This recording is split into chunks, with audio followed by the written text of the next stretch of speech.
Tekrar selamlar. Hobilgi YouTube kanalıma hoş geldiniz. Artık son bölüme geldik. Bu bölümde bitirdikten sonra Çilek kızımızı örmüş bitirmiş oluyoruz. Bu bölümde elbisesini öreceğiz.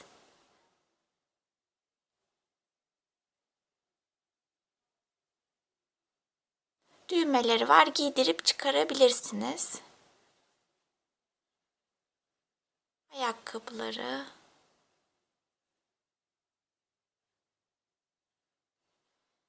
Ve çantasını öreceğiz.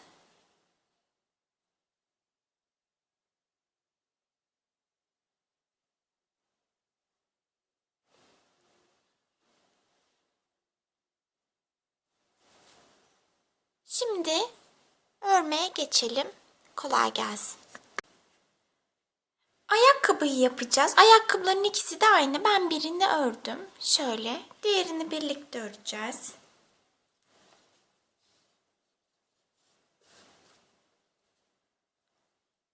Altı tane zincir çekiyorum. 1, 2, 3, 4, 5, 6. İkinci zincire batıyorum. 4 sık iğne öreceğim. 1, 2, 3, 4. Şu son zincire 4 sık iğne öreceğim. Aynı zincire 1, 2, 3 ile 4'ü şöyle karşıya geçerek örüyorum. 3, 4. Aynı zincire 4 sık iğne ördüm son zincire. Şimdi şu karşıdaki zincirlerin diğer tarafına öreceğiz. 3 sık iğne örüyorum. 1,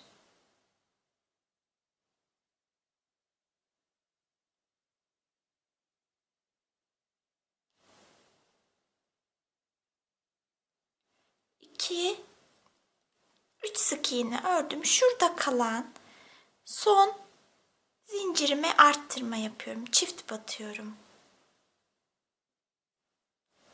Arttırmamı yaptım. İlmek sayım 13 oldu.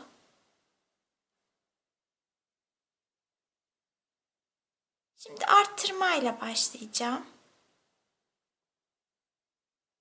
İlk ilmeğime arttırma yaptım. 3 sık iğne örüyorum. 1, 2, 3, 4 tane arttırma yapıyorum. 1,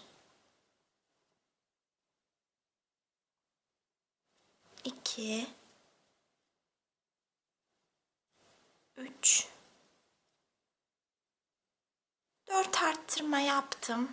3 sık iğne örüyorum. 1, 2, 3. Kalan 2 ilmeğimi arttırma yapıyorum. 2 tane arttırma yapacağım. 1,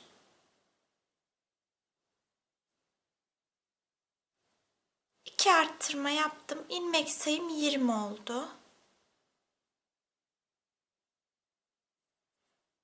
Bir sık iğne örüyorum. Bir arttırma yapıyorum. 3 sık iğne örüyorum. 1, 2, 3. Bir sık iğne bir arttırma yapacağım 4 defa. Bir sık iğne, bir arttırma. Bir kere yaptım. Bir sık iğne, bir arttırma. 2 kere ördüm. Bir sık iğne, bir arttırma. 3, bir sık iğne, bir arttırma. 4. 4 kere bir sık iğne, bir arttırmayı ördüm. 4 sık iğne örüyorum. 1, 2, 3, 4. Bir arttırma yapıyorum. 2 ilmeğim kaldı. Bir sık iğne örüyorum. Son ilmeğime de arttırma yapıyorum. İlmek sayım 27 oldu. 2 sık iğne örüyorum. 1, 2. Bir arttırma yapıyorum. 3 sık iğne örüyorum. 1, 2, 3. 2 sık iğne bir arttırma yapacağım 4 defa. 2 sık iğne, bir arttırma, bir kere ördüm. 1 2 sık iğne, bir arttırma, 2 kere ördüm. 1 2 sık iğne, bir arttırma, 3 kere ördüm. 1 2 sık iğne, bir arttırmayı 4 kere ördüm. 5 sık iğne örüyorum. 1 2 3 4 5. Bir arttırma yapıyorum. 2 sık iğne örüyorum. Kalan son ilmeğimi arttırma yapıyorum. Sayım 34 oldu. 3 sık iğne örüyorum. 1 2 3. Bir arttırma yapıyorum. Yine 3 sık iğne örüyorum. 1 2 3. 3 sık iğne ördüm, duruyorum. Karıştırmayalım burada. Şimdi 3 sık iğne, bir arttırmayı 4 kere öreceğiz. Tekrar 3 sık iğne örüyoruz. 3 sık iğne ördük. Tekrar 3 sık iğne örüyorum. Yani 6 sık iğne örmüş oluyorum. 3 sık iğne, bir arttırmayı 1 2 3. Bir arttırmayı 4 kere öreceğim. Bir kere ördüm. 1 2 3. Bir arttırma, 2 kere ördüm. 1 2 3. Bir arttırma, 3 kere ördüm. 1 2 3. Bir arttırma, 4 kere ördüm. 6 sık iğne örüyorum. 1 2 3 4. 4'ü tekrar öreceğim. 4 5 6. Bir arttırma yapıyorum. 3 sık iğne örüyorum. 1 2 3. Bir ilmeğim kaldı. Ona da arttırma yapıyorum. İlmek sayım 41'e ulaştı.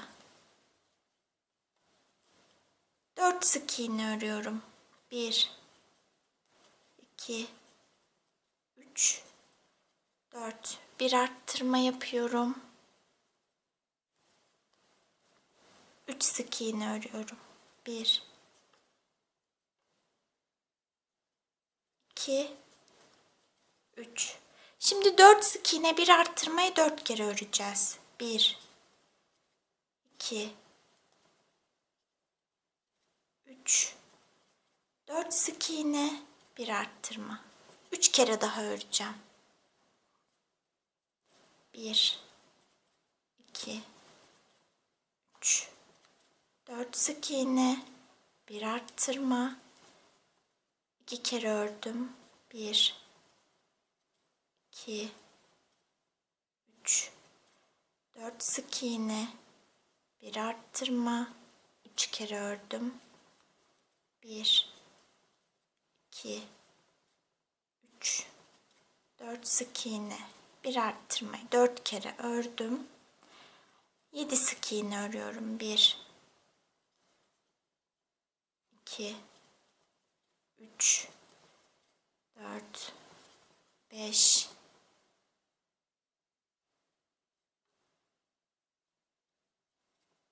6 7. Bir arttırma yapıyorum.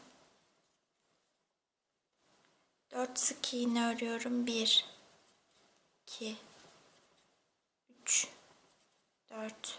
Bir arttırma yapıyorum. İlmek sayım 48 oldu. Artık arttırmalarımızı bitirdik. 48 sık iğneyi şöyle arka ilmeklerden öreceğiz. Bilow'dan. Bir sıra 48 sık iğneyi bilow'dan 48 sık iğneyi bir sıra bilow'dan, yani arka kanatlardan ördüm.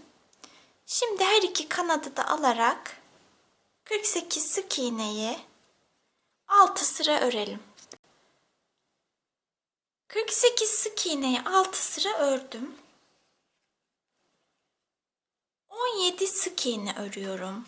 1 2 3 4 5 6 7 8 9 10 11 12 13 14 15 16 17 sık iğne ördüm. 3 tane azaltma yapacağım. 1 2 3 azaltma yaptım. Bir sık iğne örüyorum. Tekrar 3 azaltma yapacağım. 1 2 3 Kalan 18 sık iğneyi örelim. Kalan 18 sık iğneyi ördüm. 42 ilmeğim var. 14 sık iğne örelim. 1 2 3 4 5 6 7 8 9 10 11 12 13 14 sık iğne ördüm. 3 azaltma yapıyorum. 1 2 3 azaltma yaptım. Bir sık iğne örüyorum. Yine 3 azaltma yapacağım. 1 2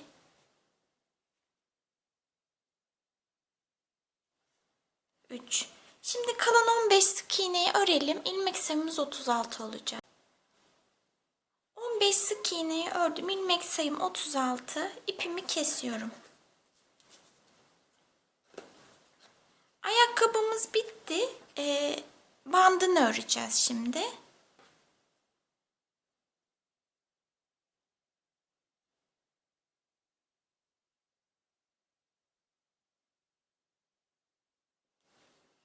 Şu işaretleyicimin olduğu ilmekten saymaya başlıyorum. 1, 2, 3, 4, 5, 6, 7, 8, 9, 10, 11, 12. ilmekten ipimi geçiriyorum.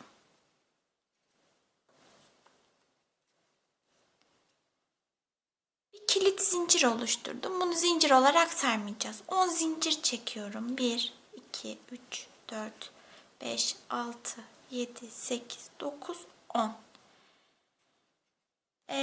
Burada 11 sık iğne atlayacağız. 1, 2, 3, 4, 5, 6, 7, 8, 9, 10, 11. 12.'ye batıyorum. Ve kaydırma yapıyorum. Bir zincir çekiyorum. Geri dönüyorum. Zincirlerimin düz yüzüne kendime çeviriyorum. Üzerlerine kaydırmalar yapıyorum. 9 kaydırma yapacağım. 2 3 4 5 6 7 8 9. Bu kilit zincirimizde, onun üzerine yapmayacağız kaydırma. İpimi geçirdiğim ilk ilmeğe kaydırma yapıp bir zincir çekip ipimi kesiyorum. Bu şekilde ayakkabımız. Ayakkabılarımız bitti. Elbisesini örelim. Beyaz iple başlıyorum. 26 zincir çekiyorum. 1, 2, 3, 4, 5, 6, 7, 8, 9, 10, 11, 12, 13, 14, 15, 16, 17, 18, 19, 20, 21, 22, 23, 24, 25, 26. birinci zincire değil, ikinci zincire batıyorum. Sık iğneler örmeye başlıyorum. 1, 2, 3. Sıranın sonuna kadar 25 sık iğne örelim. Zincirlerin üzerine 25 sık iğneyi ördüm. Bir zincir çekip geri dönüyorum. Böyle geri dönerek öreceğiz hep. Bir sıra daha 25 sık iğneyi örelim. Bir sıra daha 25 sık iğneyi ördüm. Bir zincir çekip geri dönüyorum. Her bir ilmeğe arttırma yapacağım. Yani 25 arttırma yapacağım. Sıranın sonunda sayımız 50 olacak. 25 arttırmayı yapalım. Sıranın sonuna kadar 25 tane arttırma yaptım. 50 sık iğnem var. Bir zincir çekip geri dönüyorum. Bir sıra 50 sık iğne örelim. 50 sık iğneyi bir sıra ördüm. Şimdi kol ayrımlarını yapacağız. 8 sık iğne örüyorum. 1, 2, 3, 4, 5, 6, 7, 8 sık iğne ördüm. 8 zincir çekiyorum. 1, 2, 3, 4, 5, 6, 7, 8. 10 sık iğne atlayacağım. 1, 2, 3, 4, 5, 6, 7, 8, 9, 10. 11.'ye batıyorum. 14 sık iğne örüyorum. 1, 2, 3, 4, 5, 6, 7, 8, 9, 10, 11, 12, 13, 14. 8 zincir çekiyorum. 1, 2, 3, 4, 5, 6, 7. İpim kaçtı 7'de? 8. Yine 10 sık iğne atlıyorum. 1, 2, 3, 4, 5, 6, 7, 8, 9, 10. 11.'ye batıyorum ve 8 sık iğne örüyorum. 1, 2, 3, 4, 5, 6, 7, 8. Bir zincir çekip geri dönüyorum. 8 sık iğne örmüştük. Örüyorum. 1, 2, 3, 4, 5, 6, 7, 8. Zincirleri 8 zincir çekmiştik. Zincirlerin üzerine 8 sık iğne öreceğim.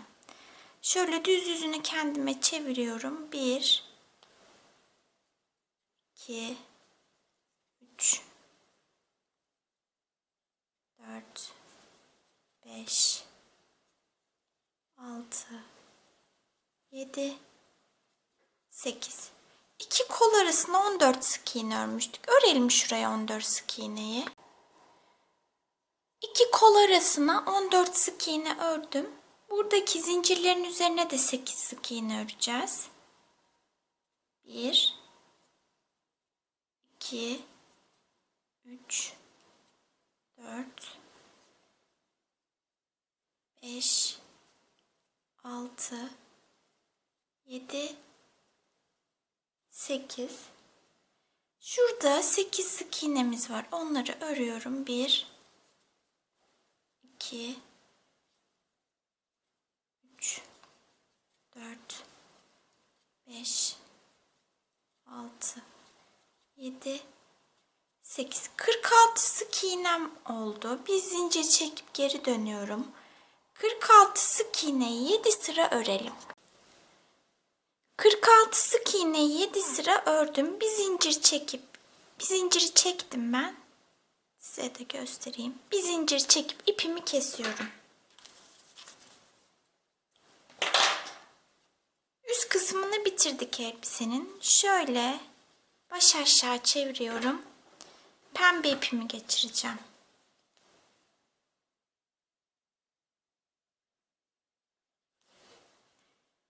Ama billoğdan öreceğim. Şöyle arka ilmeklerden. Aynı ilmekler duracak şöyle. Arkalardan öreceğim 46 sık iğneyi.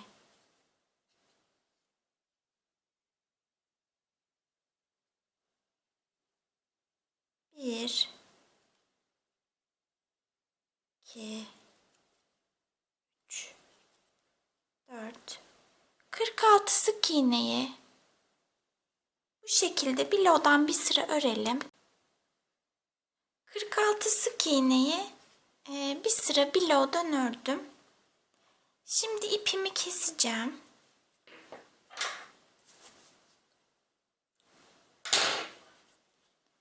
Buradan başlayacağım örmeye.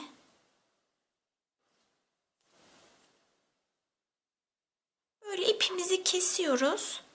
Bu taraftan başlıyoruz örmeye. Bunu belli bir sıra öreceğiz. Niye böyle yapıyoruz? Şimdi spiral şekilde öremiyoruz. Çünkü ilmek sayımız az. Düğmeye ihtiyacımız var. Ama arttırmalar yaptırdıktan sonra artık iki ucu şöyle birleştireceğiz kaydırmayla. Spiral şekilde örmeye devam edeceğiz. O yüzden örgülerin o belli bir sıradan sonra birleştirdikten sonra spiral şekilde ördüğümüz kısımla bu kısım aynı görüntüye sahip olsun diye keseceğim ipimi. Buradan başlayacağım. Şimdi 46 sık iğneyi öreceğim. 2 ya da 3 sıra öreceğim. Net bilmiyorum. Örüp bitirdikten sonra kaç sıra ördüğümü sizinle paylaşacağım. Dediğim gibi sıra sonuna gelip ipimizi keselim, buradan başlayalım. Bu şekilde örelim. 46 sık iğneyi 2 sıra ördüm. Şimdi yeni sıramıza başlayacağız. Bir zincir çekiyorum. 3 sık iğne örüyorum. 1 2 3 3 sık iğne ördüm. Bu dursun burada. Şimdi 4 sık iğne bir arttırma yapacağım. 4 sık iğneyi ayrı örüyoruz. 3 sık iğne ördük. Şimdi 4 sık iğne örüyoruz. 1 2 3 4. Bir arttırma yapıyorum. Bu 4 sık iğne bir arttırmayı toplamda 8 defa yapacağız. Bir kere ördük, 7 kere daha örelim. 4 sık iğne bir arttırmayı 7 defa daha ördüm. 3 ilmeğim kaldı. Onları örüyorum. 1 2 3. Bir zincir çekip ipimi kesiyorum. İlmek sayım 54 oldu. Şunu belirtmek istiyorum. İpimizin kalınlığı, inceliği, tığımızın ince ya da kalın, küçük ya da büyük numaralı oluşu, elimizin sıkılığı ya da genişliğine göre örgümüz farklılık gösterebiliyor. Ben bunu bebeğimin gövde ölçüsüne göre ördüm. Eğer size küçük geldiyse 1-2 ilmek arttırabilirsiniz. Büyük geldiyse sorun değil de küçük geldiyse 1-2 ilmek arttırabilirsiniz. Ben şöyle bedenini tam sarsın istiyorum. Şu an darmış gibi gözüküyor. Ama zaten şuralara düğme dikeceğimiz zaman şu beyaz kısımları sık iğneler öreceğiz. Biraz daha büyüyecek. Ben arttırmalarla uğraşmak istemiyorum derseniz de şuralardaki arttırmayı tekli trabzanlarla da yapabilirsiniz. Biraz daha arttırmaları diyorum, pardon. Şunun etrafını sık iğnelerle gideceğiz demiştim. Tekli trabzanlarla çevrelerseniz şöyle beyaz kısmın etrafını biraz daha büyür. Elbisenin üst kısmı. Şimdi örmeye devam edelim. 54 sık iğnemiz var.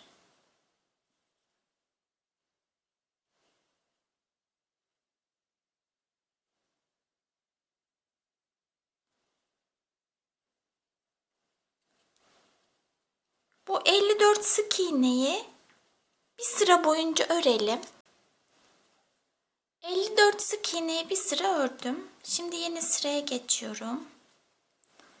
3 sık iğne örüyorum. 1 2 3. Şimdi 5 sık iğne bir arttırma yapacağım. 1, 2, 3, 4, 5.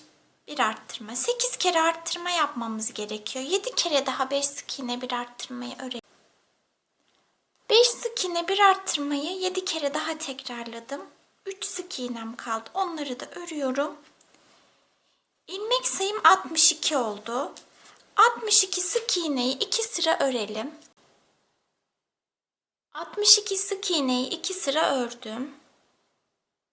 Yeni sıraya başlıyoruz.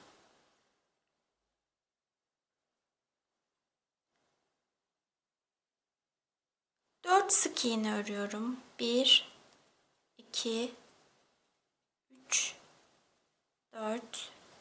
Bir arttırma yapıyorum. Bu 4 sık iğne bir arttırmayı toplamda 12 defa öreceğiz. Bir kere ördük. 11 defa daha örelim. 12 sık iğne bir arttırmayı toplamda 12 defa ördüm. 2 ilmeğim kaldı. Onları da örüyorum. Sayım 74 oldu. Şimdi bu iki ucu sık iğne ile birleştireceğiz.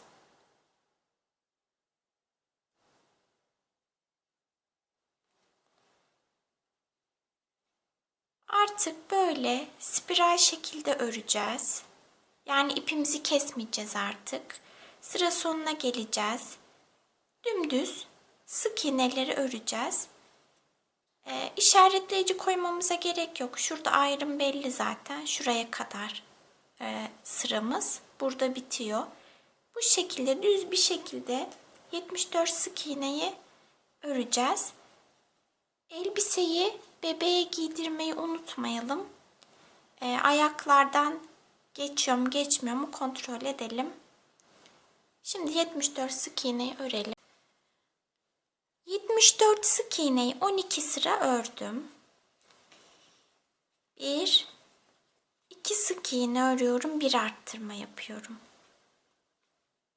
Sıra sonuna kadar 2 sık iğne, bir arttırmayı toplamda 24 defa yapacağım. Bir kere şimdi yaptık. 23 defa daha 2 sık iğne, bir arttırmayı örelim. 2 sık iğne, bir arttırmayı toplamda 24 defa ördüm. 2 sık iğnem kaldı. Onları da örüyorum. İlmek sayım 98 oldu. 98 sık iğneyi 4 sıra örelim. 98 sık iğneyi 4 sıra ördüm. Şimdi etek ucu süslemesi yapacağız. Bilowlardan yapacağım, arka ilmeklerden. 1, 2 tane kaydırma yaptım. 3 zincir çekiyorum. 1, 2, 3. Son kaydırma yaptım. İlmeğin bilosuna yine kaydırma yapıyorum. Bu şekilde yapacağız. 1, 2 kaydırma. Hep arka ilmekleri örüyoruz. 1, 2, 3 zincir. Aynı ilmeğin bilosuna kaydırma. 1, 2 kaydırma. 1, 2, 3 zincir. Aynı ilmeğin bilosuna kaydırma. 1, 2 kaydırma. 1, 2, 3. Aynı ilmeğin bilosuna kaydırma. Bu şekilde olacak. Sıra sonuna kadar bunu yapalım. Sonra ipimizi keselim. Elbisemizin etek kısmını bitirmiş oluyoruz. Etek ucundaki süslemeyi bitirdim. İpimi kestim. Böyle havada duruyor. Bunu ütüleyelim sonra. Şu kenardaki ipleri de içeride yürütüp birbirlerine bağladım. Şimdi şuraya dikeceğimiz çilek figürünü öreceğiz.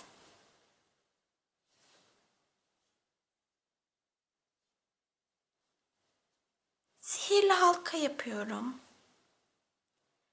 1, 2 zincir çekiyorum. Tığımın üzerine ip alıyorum. İkili trabzan yapacağım. 4 tane.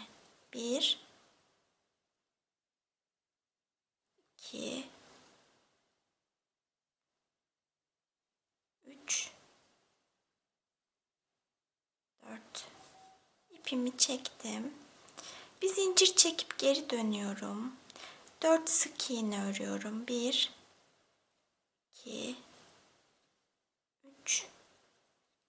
Bir zincir çekiyorum. Geri dönüyorum. Bir ilmek atlıyorum. Şuna batacağım.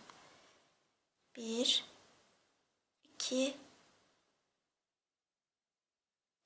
3 sık iğne ördüm. Bir zincir çekip geri dönüyorum. Yine bir ilmek atlıyorum. 1 2 sık iğne ördüm. Bir zincir çekiyorum. Geri dönüyorum. Şu tam ortaya çift batacağım. Şöyle. Çift battım. Şimdi şöyle etrafına sık iğneler gezdiriyorum.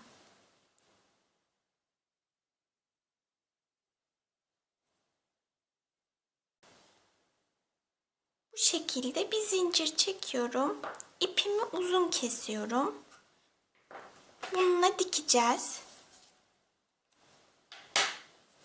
Elbisemize dikeceğiz bununla.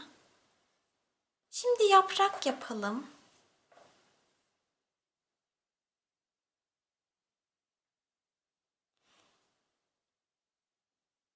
İpimi şu sihirli halkadan, şuradan tepeden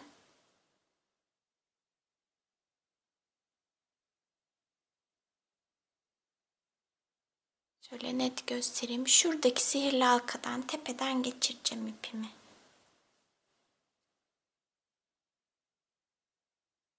Bir, iki, üç zincir çektim. Birincisi kilit zincir. Şimdi şuradan şöyle kenardan tığımı batırdım, alttan geçirdim. İp aldım. Kaydırma yapıyorum. Bir, iki zincir çekiyorum. Şuradaki sihirli halkaya kaydırma yapıyorum. Şöyle.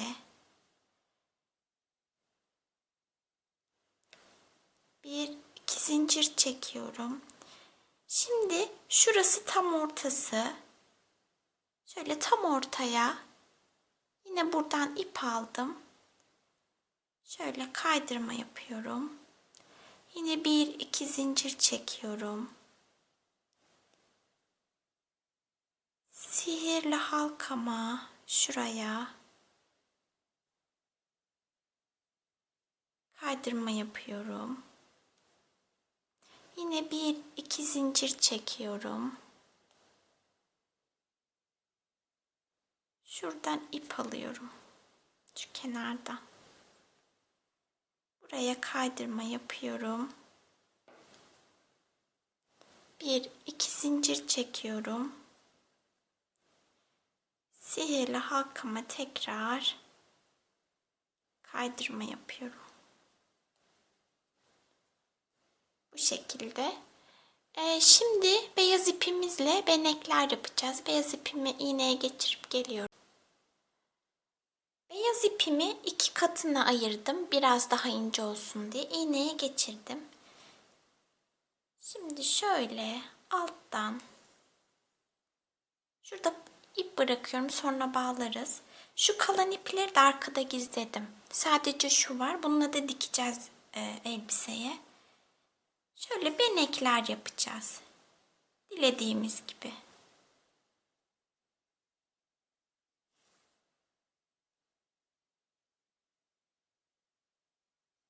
Nasıl isterseniz. Hangi yöne isterseniz.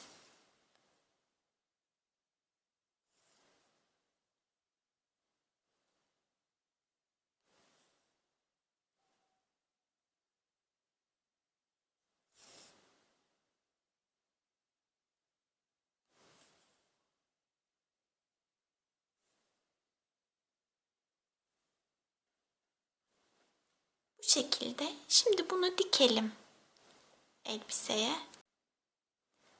Çileği diktim. Yanına da şöyle yeşil figür yaptım. Aynısını yapacağız. Şöyle çileğin yanından bir ilmek sola kayıyorum. Şuraya batacağım.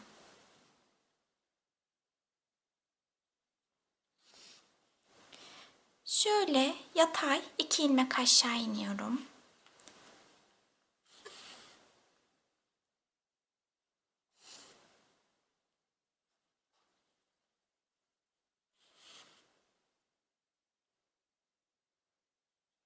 Yine 2 ilmek yukarıya çıktım. Tam ortaya battım. Baklava model yapıyoruz yani. Şuraya tekrar batayım.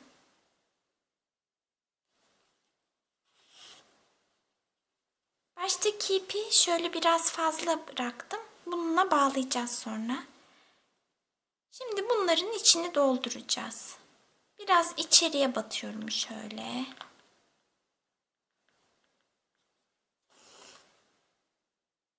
Yine aşağıya batıyorum.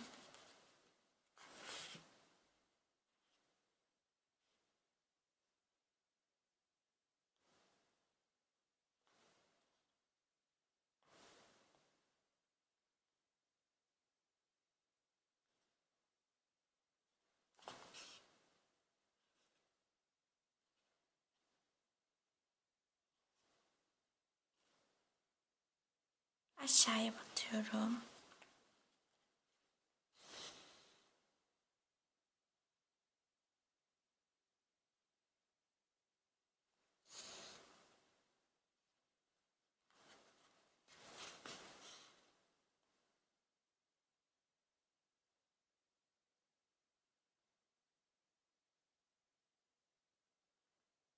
Şunu o kadar hızlı yaptım ki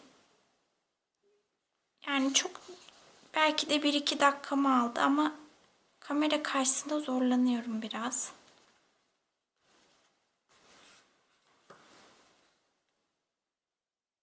Ortada kalan beyazlığı da şöyle kapatacağım.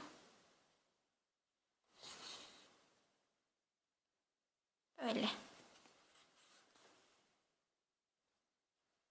Bu şekilde. Şimdi beyaz ipimi alacağım.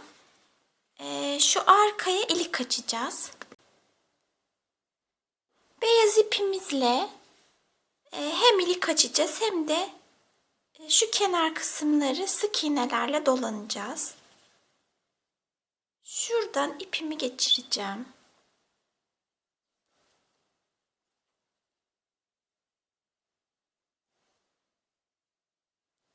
Beş zincir çekiyorum. 1, 2, 3, 4, 5.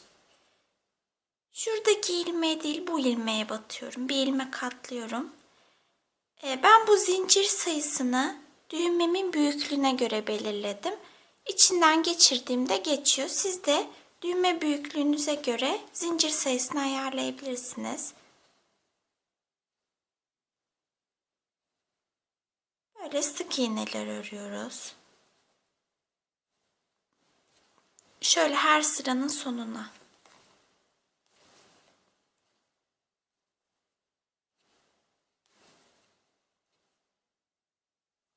Şimdi buraya da zincir çekelim. İlik açalım. 1, 2, 3, 4, 5. 2 tane düğmemiz olsun.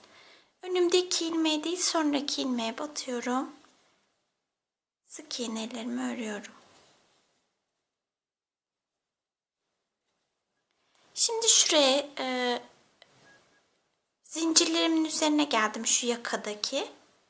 Köşeye ilk zincirime çift batacağım. Şöyle dönerken şu köşelere çift batalım.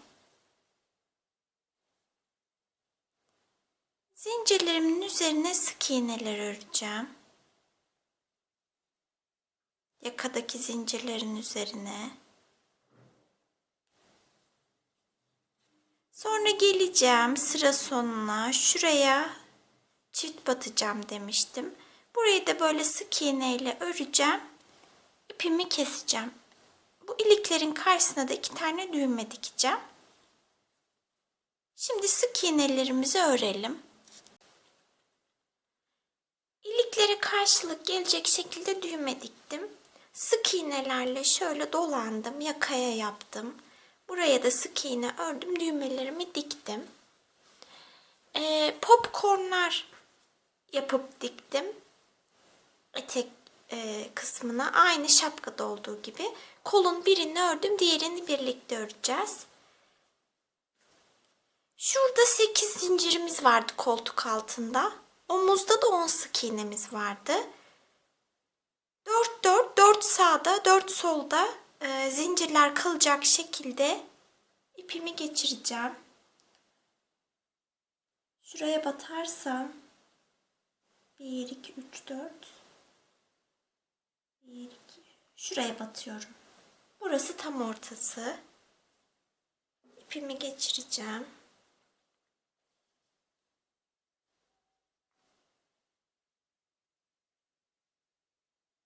Bir sık iğne bir arttırma yapacağız 9 defa.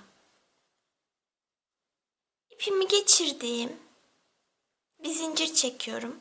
İpimi geçirdiğim bu zincire bir sık iğne öreceğim. Bir sık iğne ördüm. İkinci zincire arttırma yapıyorum. Bir sık iğne bir arttırma. Üçüncü zincire bir sık iğne örüyorum. Dördüncü zincire arttırma yapıyorum.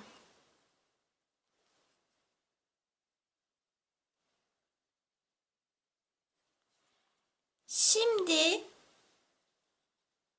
1, 2, 3, 4, 5, 6, 7, 8, 9, 10. 10 sık iğnemiz var. İlk sık iğnem şurada. Bir sık iğne, bir arttırma yapıyorum.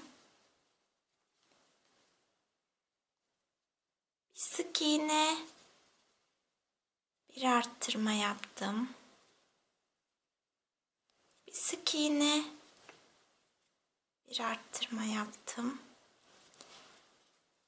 Bir sık iğne, bir arttırma yaptım. Bir sık iğne, bir arttırma yaptım. 5 kere arttırma yaptım omuza. Koltuk altına da 2 kere arttırma yapmıştık. 2 de bu tarafa yapacağız koltuk altına. İlk zincirime batıyorum. Bir sık iğne, bir arttırma yapıyorum. Bir kere daha yapacağım. Bir sık iğne, bir arttırma yapıyorum. 9 kere arttırma yaptım. İlmek sayım 27 oldu. İp almamışım ama şöyle işaretleyici ip koyalım. Çünkü spiral şekilde öreceğiz. Şöyle sık iğne ile başlıyorum sırama. 1, 2, 3, 27 sık iğnem var. Bu 27 sık iğneye 4 sıra öreceğim. Böyle spiral şekilde. Kaydırma yapmayacağız sıra başında. Hep sık iğne öreceğiz. 4 sıra 27 sık iğneyi örelim. 27 sık iğneyi 4 sıra ördüm. Her bir ilmeğe azaltma yapacağız bu sırada. 13 tane azaltma yapacağız. 1, 2, 3, 13 azaltma yapalım. 13 azaltma yaptım. Bir sık iğnem var, onu örüyorum. İlmek sayım 14 oldu.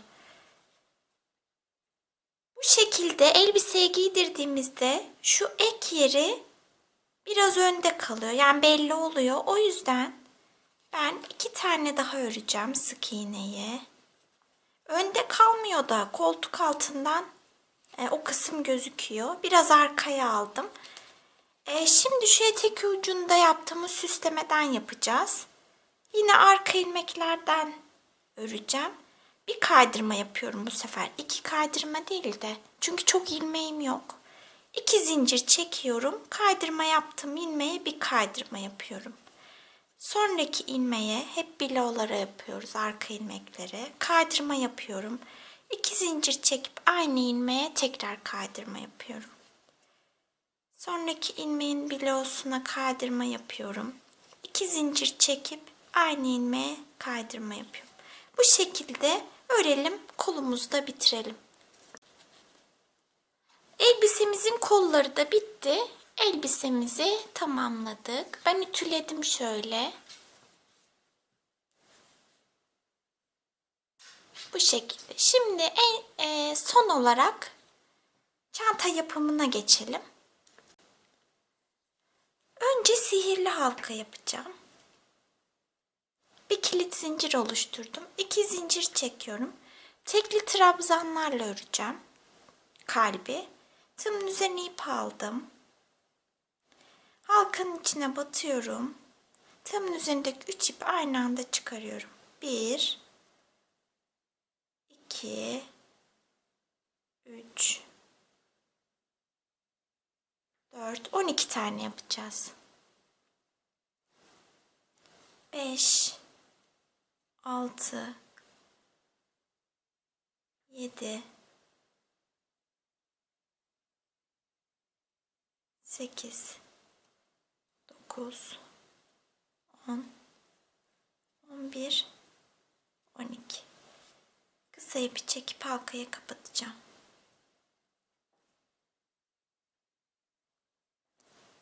Ben kaydırma yapıp zincir çekerek devam etmeyeceğim.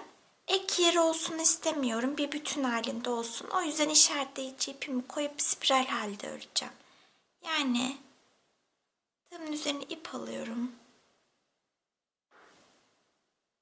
İlk ilmeğime batıyorum. Yine tekli trabzan örüyorum. Bu şekilde öreceğim. 12 tekli trabzanımızı örelim bu sırada da. 12 tekli trabzanı bir sıra daha ördüm. Bu sırada bir tekli trabzan, bir arttırma yapacağım. İkinciye arttırma yapıyorum. Bir tek bir çift örüyorum. Bir tekli trabzan, bir arttırma. 2 kere oldu. Bir trabzan, bir arttırma. Bir trabzan, bir arttırma. Bir trabzan, bir arttırma. Bir trabzan, bir arttırma. 6 kere ördüm. İlmek sayım 18 oldu. Bir sıra 18 tekli trabzanı örelim. Bir sıra 18 tekli trabzanı ördüm. Bu sırada 2 trabzan, bir arttırma yapıyoruz. 2 trabzan, bir arttırma 6 defa yapalım. Sıranın sonundaki ilmek sayımız 24 olacak. Arttırmalarımı yaptım. İlmek sayım 24. 24 tekli trabzanı 2 sıra örelim. 2 sıra 24 tekli trabzanı ördüm. 2 tekli trabzan örüyorum. Şimdi azaltma yapacağım. Tığımın üzerine ip alıyorum. Normalde azaltmayı yaparken ön kanatlardan alıyorduk. Yine alıyoruz. Tığımın üzerindeki 3 ipi aynı anda çıkarıyorum. Bunu 6 kere tekrarlayacağız. Bir kere daha göstereyim. 1 2 tekli trabzan. Tığımın üzerine ip alıyorum. 2 ilmeğin ön ilmeklerinden alıyorum. Tığdaki 3 ipi çıkarıyorum. Şimdi bunu 6'ya tamamlayalım. Sıranın sonunda ilmek sayımız 18 olacak. İpimizi keselim. Bir de gözenekler yapalım beyaz iple. Ama bu sefer beyaz ipi katlarını ayırmayalım. Olduğu haliyle işleyelim beyazları. Sonra tekrar görüşelim. Azaltmalarımı yaptım. Beyaz ip ile de gözeneklerini işledim. Şimdi kapağını yapmaya geçeceğiz. Yeşil ipimizi alalım. Yine sihirli halka yapıyorum. 2 zincir çekiyorum. Tekli trabzanlar yapıyorum yine. 1 12 tane. 2 3 4 5 6 7 8 9 10 11 12. Halkayı kapatalım.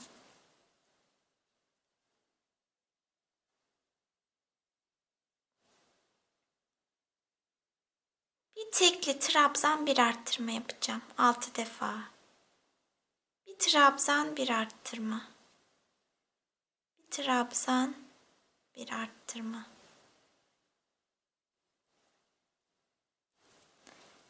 trabzan, bir arttırma. Bir tek bir çift örüyoruz yani. Bir trabzan, bir arttırma. 6 defa öreceğiz. Bir tane kaldı. Sayım 18 oldu. Artırmaları yaptık. Sayımız 18. 6 zincir çekiyorum. 2, 3, 4, 5, 6. Tığımın üzerine ip alıyorum. 3. zincire batıyorum. Tekli trabzanları öreceğim. 4 tane. 1, 2,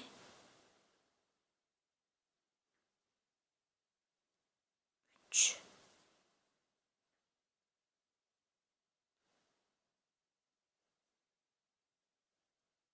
4 tane. 3 kaydırma yapıyorum. 1, 2, 3. Yine 6 zincir çekeceğim. Bu şekilde toplamda 6 tane bundan öreceğiz. 6 zincir çekeceğim. Üzerine 4 tane tekli trabzan öreceğim. Sonra 3 kaydırma yapacağım. Bu şekilde sıranın sonuna kadar gelelim. 6 tane yaptım. Bir zincir çekip ipimi kesiyorum. Şimdi ipimizi çantadan geçireceğiz. Sapını yapacağız artık.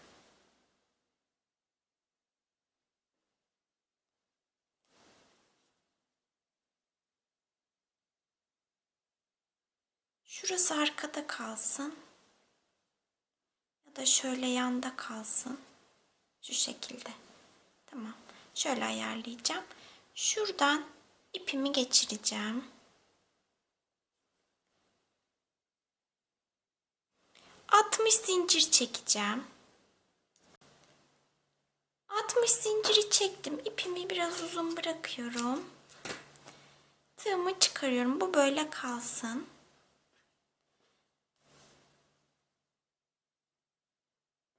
Bu zinciri şöyle şuradan üst taraftan tığımı geçiriyorum. Bu zinciri böyle alacağım. Yukarıya.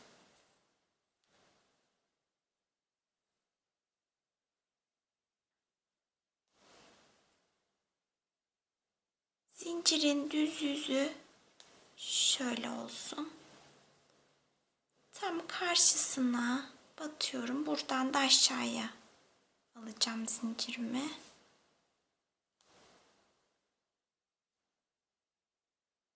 Yine zincirin düz yüzü bize bakacak şekilde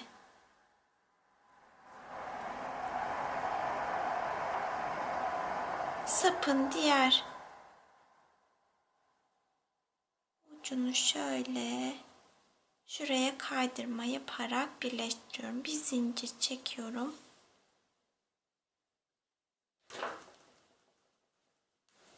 Böyle olacak çantamız. Şöyle.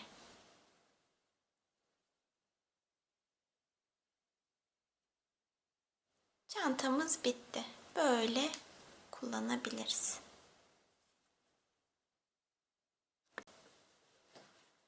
Çilek kızımızı ördük, bitirdik.